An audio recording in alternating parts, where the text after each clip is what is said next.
Hello, welcome back, Boxer1 here, and welcome to another video. Today, I will be showing off this set, the Boba Fett's Starship Microfighter. It's the Slave 1. They just call it that now. But it is a Microfighter, as I said, and it is Microfighter March, so I'm going to be showing off all the Microfighters I have. And it's a pretty nice set. I have two of them. This is sealed, and then I have the open one here, so pretty nice. Let's get into the figure. The figure in this set is pretty good. For a Microfighter figure, it's not too bad. And it has the arm printing, leg printing, toe printing. Very good in terms of printing. And he does also have that nice sand green jetpack, as always. The blaster is that the weird one they have for him, with the small gun with the lightsaber hilt attached to the front of it. Kind of cool. And if it'll go into focus, you can see his face. Pretty nice. He has the scars and everything.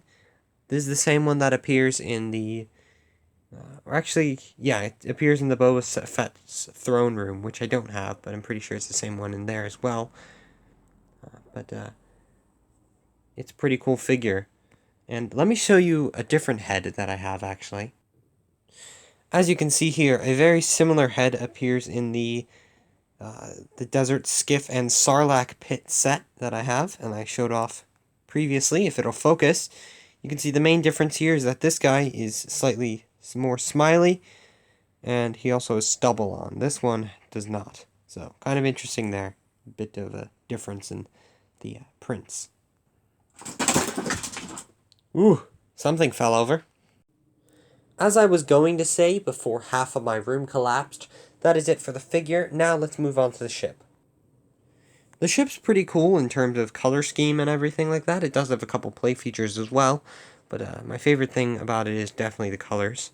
It has some nice ones like sand green and dark green, as well as dark red slopes and stuff like that down there. And it has this windscreen, which is pretty common, but this color is kind of interesting. I think it's either trans brown or trans black. I think it's trans brown. So kind of nice. And then you have a little seating area in the cockpit, which you can take Boba Fett and sit him in there. He has to be sitting down, though, obviously. And there is actually enough space in there for him to sit with his jetpack on, as there is some extra cutout area in the back, and he can hold his blaster. There is no, in the front of the ship, there's no little ramp that you can pull down, like on the larger actual Slave 1. And there is, however, these little wings which can move up and down to be either flying or not flying. And that's pretty interesting. Little Technic stuff there.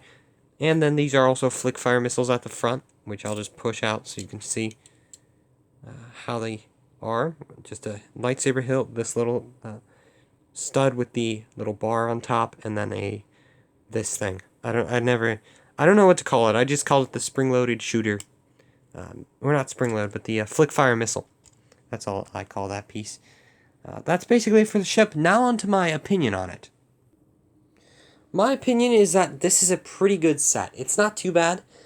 I think there was some complaint about the figure when it came out. I don't know exactly what it was, or if there was. Maybe I'm thinking of something else. But, yeah. Oh, I know there was a complaint about the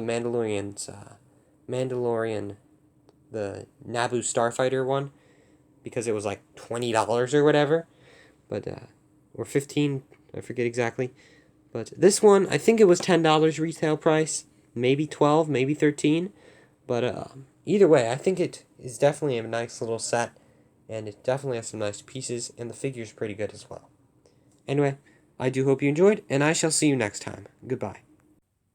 Also, before you go, this is the set I will be reviewing Saturday in 2 days, so stay tuned for that. This is probably one of my favorites, so I hope you'll enjoy that. Goodbye.